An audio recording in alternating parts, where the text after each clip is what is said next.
What's up guys, Mike here, the Detroit Borg, checking out the new MacBook for 2016. So this really is a spec upgrade from the model that launched a year ago. So we don't see any changes externally, all the changes happened on the inside. But we also get a new color, so we have rose gold in addition to space gray, gold, and silver, and of course, we'll take a look at all of them in this video. Now there are two stock configurations, one for $12.99 and the other for $15.99. We'll take a look at both of them in this video, but both of them come with 8 gigs of faster RAM this year, in addition to Intel's HD Graphics 515 GPUs. We also have faster storage, with the baseline starting off at 256 and the upgraded model at 512. But if you want to go all out, you can custom order this with a 1.3 GHz Core M7 processor. Now the boxes themselves do indicate which color MacBook we have, but the one I want to take a look at in this unboxing is the rose gold MacBook. I haven't unboxed one of those before.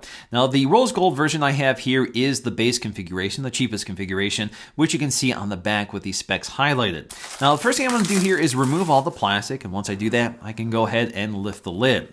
First thing we'll see here is our frosty rose gold MacBook, and that's because we have a plastic sleeve covering it. So once we lift this up out of the box, we can go ahead and peel this off to reveal our naked rose gold MacBook. It's a really stunning color. It's definitely more vibrant and something a little more ostentatious than the other colors. So setting that aside, let's get to the packaging. The first thing I want to take a look at here is the paperwork, and the paperwork package does have rose gold lettering, so again, nice attention to detail here. We can go ahead and pop this open, and inside we'll find a surprise here.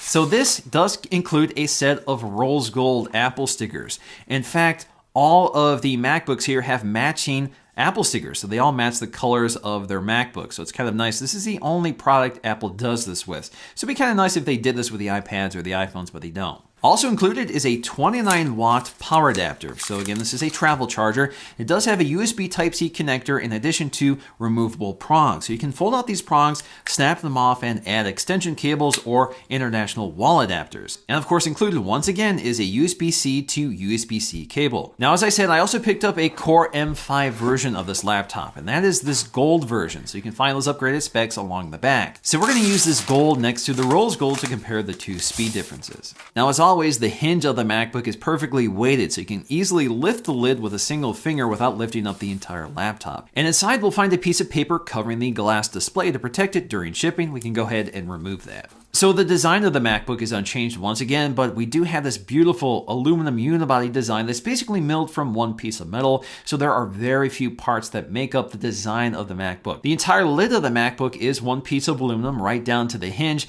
and we have an inset Apple logo, which is a piece of polished stainless steel which matches the color of the MacBook you chose. So taking a close look at the hardware, it is going to be a bit of deja vu here. We have the same 12-inch LED backlit display with IPS technology that gives us a resolution of 2304 by 1440, good for 226 pixels per inch. So that's a really stunning display, but it does not get the improved display technology from the 5K iMac or the new iPad Pro. But this remains a fantastic display. It's very clear and crisp with good contrast, color reproduction. It's nice and bright with good off-axis viewing angles, and we have a nice anti-reflective coating on here which really mitigates glare on this glass display. Also at the top of the display unchanged is a 480p FaceTime camera with an LED indicator next to it and an ambient light sensor. Unfortunately, this isn't a great camera, but it does get the job done in most situations. It would be nice if they could figure a way to make this at least a 720p camera like the rest of the MacBook lineup. The hinge is also all metal, unlike the other MacBooks which integrate the antennas in that spot. In the case of the MacBook, the antennas are integrated into the chassis. And since the MacBook is a fanless computer, you won't find much ventilation in the chassis. Once again, the back panel is one piece of aluminum, which is held on with these pentalobular screws. Now, these screws are color matched to the MacBook, so they pay a lot of attention to detail. Of course, we also have these black plastic feet to protect the bottom of the MacBook. Now, once again, along the left side, we have one USB Type-C connector, so they still haven't added a second one, which I think is disappointing to a lot of people. So basically, everything passes through this single USB port, which means you will likely need adapters, and Apple doesn't include them with your MacBook purchase, so you will have to purchase them separately, so keep those costs in mind when purchasing them. Also unchanged on the right side is our combination headphone jack and audio input for microphones. We also have a set of dual microphones. Incidentally, the silver version is the only one with a white insert. The others are black. Now taking a look at our keyboard and trackpad, this is where a lot of innovation and changes have happened in order to enable this ultra-thin design. So one of them is this keyboard, which features a dome switch, a stainless steel dome switch, plus a butterfly mechanism. The idea here is that because the keys are so shallow, you need larger keys to strike so you don't miss them, because you can't feel them as well as you could with previous MacBooks. So that means no matter where you strike these keys, they feel nice and even as opposed to other larger keys which kind of wobble when you hit them. Now I've been using the keyboard for about a year. And the great thing about this keyboard is that it's very light. You don't have to apply a lot of pressure in order to register a click. So that makes the keyboard extremely fast. There's less mechanical action and you don't have to press as hard in order for the mechanism to work. So once you get used to this keyboard, you can type really fast, and that's one of my favorite aspects of it. The other big story here is that each key has an individual LED light, so the lighting looks a little crisper, a little sharper, maybe a little brighter, and there's less leaking around the keys. So if you compare this to the MacBook Pro with Retina display, you can see there's a lot of light leaking around the edges, and the lighting on the keys are a lot softer.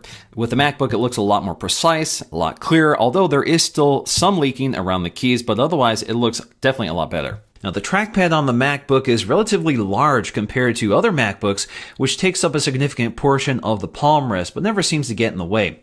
Now, the Force Touch trackpad eliminates the physical click of a traditional trackpad and instead replicates the click with a vibration motor. They call this the Taptic Engine. The effect is completely indistinguishable from a physical click. It's really kind of amazing. It creates the sensation that the trackpad is physically moving even though it's completely stationary.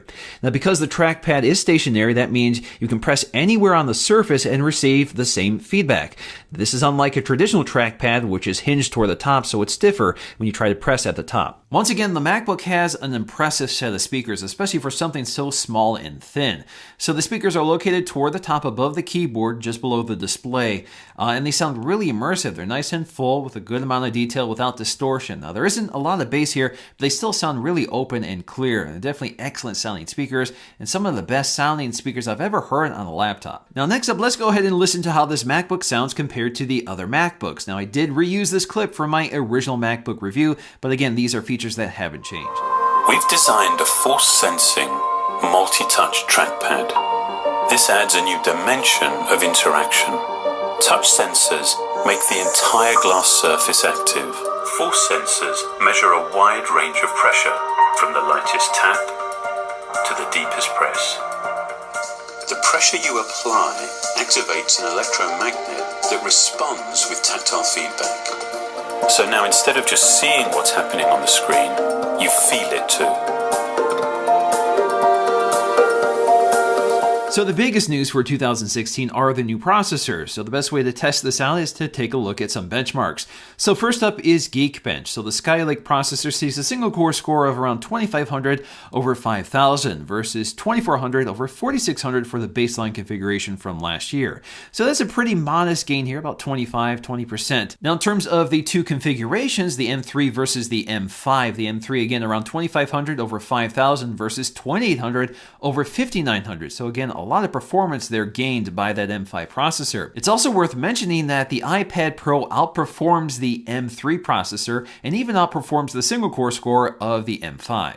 Now, in terms of our graphics benchmarks, we're going to use Cinebench once again to test out the new HD Graphics 515 GPU. That replaces the HD Graphics 5300 GPU from last year. So that delivers an OpenGL score of 20 frames per second and a CPU score of 214. That's a modest gain from the 18 frames per second and 204 on the CPU score from last year. Now, if we compare that to the M5, same OpenGL score, but the CPU score is much higher at 246. So in terms of graphics performance, the upgraded model is really only useful on the CPU side. Now, the biggest gains happen with the new SSDs, and there are differences between the two capacities. So the baseline 256 gig SSD sees a read speed at around 1000 megs. That's twice as fast as the previous generation. The write speed is up about 50%. Now, the 512 gig SSD also reads at about 1000 megs per second, but the write speed is higher at around 800 megs, which is double the previous generation. So if you want the fastest SSD, go for the 512. Battery life has also increased from 9 to 10 hours, and that's thanks to Skylake in addition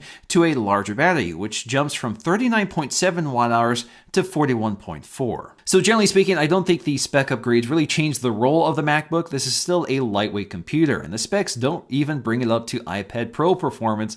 But of course, OS X works fantastic on this computer, and unless you have video editing needs or need to run a lot of 3D accelerated software or gaming, this is not the best computer for you. But for most people, this is more than enough, and it's a computer I love using. However, this is still a computer with MacBook Pro pricing, and ultimately trades flexibility and power for its ultra-portable design. So this remains a tough recommendation, but generally speaking, I recommend the MacBook Pro if this is your main computer, but this is a great ultra-portable option if you have something more powerful at home. All right, guys, so that's going to do it for me in this video. Hope you guys enjoyed it, and if you did, please give it a thumbs up to let me know, and I'll see you again in the next video.